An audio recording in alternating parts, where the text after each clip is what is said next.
મેં કંઈક લખ્યું છે જ્યારે હું વૃંદાવનમાં હતી એન્ડ મને બહુ જ મને બહુ આદિની યાદ આવી રહી હતી, મતલબ સમથિંગ અમુક મુમેન્ટ્સ ને બધું યાદ આવી રહ્યું હતું. તો હું બસ તારી બનીને રહીશ જ્યારે તું હારી જઈશ, જ્યારે તું થાકી જઈશ, જ્યારે તારું શરીર તારું સાથ નહીં આપે, જ્યારે તારી આંખોમાં આંસુ હશે, ત્યારે હું બસ તારી બનીને રહીશ. જ્યારે તું તૂટીશ, જ્યારે તારા ઘૂંટણ કામ નહીં કરે, જ્યારે તું રિટાયર થઈશ, જ્યારે તારા હાથ થતરશે, ત્યારે હું બસ તારી બનીને રહીશ.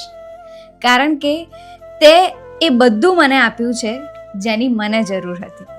તડકામાં મારો છાંયડો બન્યું છે તું, મારા આંસુ આવે તો લૂછવા વાળો બન્યું છે તું, થાકી જવું જગથી તો હાથ ઝાલવા વાળો બન્યો છે તું, હારું તો હિંમત આપવા વાળો બન્યો છે તું, મારા દરેક પ્રશ્નોનો જવાબ બન્યો છે તું, મારા જિંદગી જીવવાનો એકમાત્ર સહારો બન્યો છે તું, મારા જીવનમાં દરેક ડિસિઝનને માન આપવા વાળો બન્યો છે તું. તું હવે મારી જિંદગી બની ગયો છે તું. એટલે જ્યારે તું હારીશ, થાકીશ, તૂટીશ, ત્યારે હું તારી બનીને રહીશ. क्या बात है यार, क्या बात है यार, क्या बात है. ગજબ લખી નાખે છે તું ઘણી વાર નહીં યાર વાત. મસ્ત લખી ને, બહુ ગજબ લખ્યું છે, બહુ ગજબ. એટલે આમાં છે ને એવી ફિલિંગ્સ છે કે જે આમ ક્યારેય એકબીજા વર્ડથી એક્સપ્રેસ ના કરતા હોય. આ તો સમજતા હોય કે ભાઈ હા, એટલે જે મેં કીધું કે મારા દરેક ડિસિઝન વાળું બરાબર છે તો માન આપે છે, તો એ ક્યારે એકબીજાને કીધું ન હોય કે ભાઈ થેન્ક યુ તે મારા આ ડિસિઝન ઉપર મને આ પાડી એમ. બટ એ એક બોન્ડ જ એવો છે ને આપણો કે જે ડિસિઝન્સ છે એને માન રિસ્પેક્ટ કરવાની, એના ડિસિઝન્સ મારા ડિસિઝન્સ એ બધું, તો એ આખું વિઝ્યુલાઇઝ થાય એમ. અને એવરી રિલેશનશિપમાં હોવું જોઈએ, જે અમારા રિલેશનશિપમાં છે ઓલરેડી.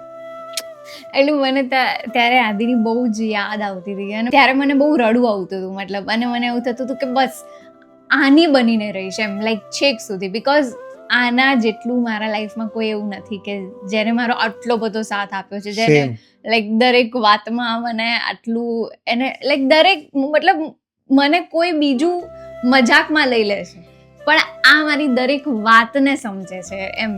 અગર હું મજાક કરું છું તો બી, હું સિરિયસ છું તો બી, લાઈક એવરી સિચ્યુએશન એમ. તો બસ ત્યારે મને એવું થઈ ગયું કે બસ આની તો બનીને જ રહી. એટલે જનરલી લોકો આપણું રિલેશન જોઈને લોકો એવું એક્સપેક્ટ કરતા હોય કે દરેકનું રિલેશન એવું બને. અને ઓબ્વિયસલી ભાઈ અમે પણ એવું ઈચ્છીએ છીએ કે દરેકના રિલેશન એવા બને કે જેવા અમે બંને રહીએ છીએ. સમજવું એકબીજાને બહુ ઇમ્પોર્ટન્ટ છે આજના જમાનામાં. બટ એક વસ્તુ કહી દઉં તમને, ક્યારેય છે ને કોઈના રિલેશન જોઈને ક્યારેય પોતાનું રિલેશન કમ્પેર નહીં કરવાનું, નેવર નહીં કરવાનું, ક્યારેય નહીં. બિકોઝ અમે લોકો બી બહુ બધું શીખ્યા. હા, અમે લોકો બી આવા નહોતા. અમે લોકો કેટલું ઝઘડતા હતા, હા, અમે એકબીજાને એટલું મારી દેતા હતા, લાઈક વાત નતા કરતા. શાંતિ રાખજે.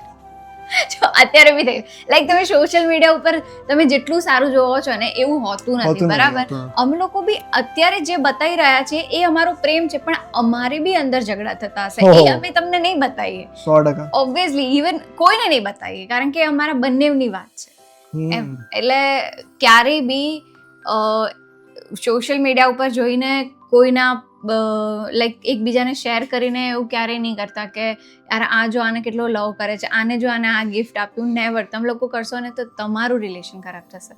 એટલે પોતાના રિલેશનના જે નબળા બોન્ડ છે ને એને સ્ટ્રોંગ બનાવો, દેટ્સ ઇટ.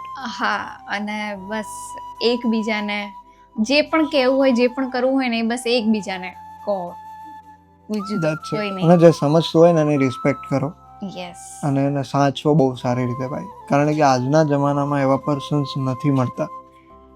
અને એ હોય તમારી પાસે તો ઓબ્વિયસલી ભાઈ એને સાચવીને રાખો.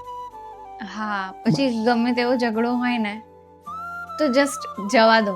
મતલબ હું ક્યારેય નહીં જવા દેતી, પણ જવા દઉં. હા, પણ હું આદિથી મતલબ એ વસ્તુ શીખું છું કે નહીં યાર જતું કરતો. બિકોઝ શું ઇમ્પોર્ટન્ટ છે આ જ છે ને યાર.